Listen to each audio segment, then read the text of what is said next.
Guyane journée morte annonce PRS un démarrage timide de la GRVE générale. Mardi doit être une journée morte en Guyane PRS un démarrage timide de la GRVE générale ILIMIE et alors que le Premier ministre Bernard Cazeneuve a annoncé la venue de ministres avant la fin de semaine. Des marches se tiendront en parallèle de Cayenne et Saint-Laurent du Maroni, et l'appel du collectif pour la Guyane décolle, pour que la Guyane décolle. Ce sera la première démonstration de rue Odelle des barrages, a affirmé l'un des porteurs du mouvement. Air France, dont les avions ne desservent plus Cayenne depuis dimanche, a annulé son vol pour mardi. Lundi Cayenne, pour le premier jour de GRVE générale ILIMIE, les commerces étaient ouverts. Une myriade de drapeaux indépendantistes verts, jaunes et rouges flottaient sur les voitures, scooters et ronds-points. Des banderoles nous bon cassa, a suffi en CRO les Guyanais, étaient visibles partout sur le territoire. Mais la mobilisation était bien inférieure celle des jours précédents.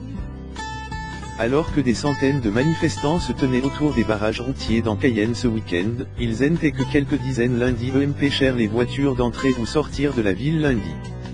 Quelques centaines de personnes se sont rassemblées devant le rectorat, avant de former une chaîne humaine. Guyane journée morte ceux qui sont hors Cayenne et n'ont pas pu passer les barrages, selon un professeur de sport GRViste, qui s'attendait plus de monde. Le collectif pour la Guyane décolle, TRS majoritaire, a défié une plateforme de revendication commune, de la construction des causes l'intensification de la lutte contre l'orpaillage, en passant par le paiement des ARS aux fournisseurs de l'hôpital de Cayenne.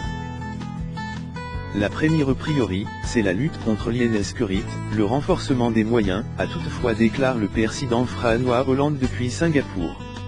Une délégation ministérielle sera sur place avant la fin de la semaine pour conclure les discussions engagées par la mission de hauts fonctionnaires des PCH samedi, a annoncé Bernard Cazeneuve, au CT de la ministre des Outre-mer Erika Bareil.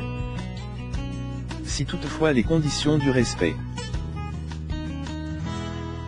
et de l'ordre républicain sont réunies, a-t-il PRC. On ne dialogue pas en cagoule. Le Premier ministre a annoncé notamment qu'un centre pénitentiaire et un tribunal de grande instance seraient construits Saint-Laurent du Maroni. On ne dialogue pas en cagoule.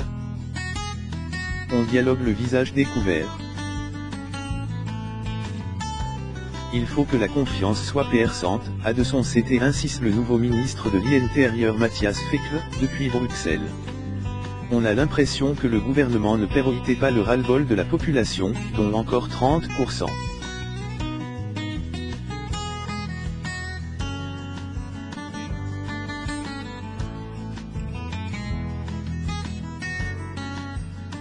N'a pas assez l'eau potable ou l'électricité, a déploré le sénateur PS de Guyane, Antoine Karam, sur BFM TV. L'ancienne ministre de la Justice et personnalité guyanaise Christiane Taubira appelle au dialogue dans le Parisien de mardi sinon le blocage va durer. Mouvement social DS dimanche, des barrages de poids lourds arboraient des slogans explicites, Hollande, il est au ton pacte d'avenir. Pas de route, pas de développement. Le Premier ministre, qui appelle encore une fois solennellement au dialogue, la responsabilité et l'apaisement, a affirmé vouloir signer ce pacte d'avenir dans les meilleurs délais. La mission interministérielle, pilotée par l'ancien préfet de Guyane Jean-François Cordet, a fait dimanche plusieurs annonces visant à désamorcer le mouvement social. Mais, a souligné une source gouvernementale, les revendications sont parses et les collectifs ne sont pas d'accord entre eux. Cordet a notamment annoncé le renfort de 25 policiers, 23 gendarmes, ou la fidélisation des escadrons de gendarmes mobiles Cayenne, mais aussi une enveloppe d'urgence de 60 millions d'euros supplémentaires pour le centre hospitalier de Cayenne, fortement en dette. La situation en Guyane a trouvé un chaud dans la campagne présidentielle, 4 semaines du premier tour. Marine Le Pen, FN, a dénoncé le service cruellement minimum du gouvernement, François Fillon, LR, y voyant la conquence de l'échec de la politique de François Hollande. Bernard Cazeneuve s'est épris, lui, ce qui c'est dans la démagogie et l'électoralisme.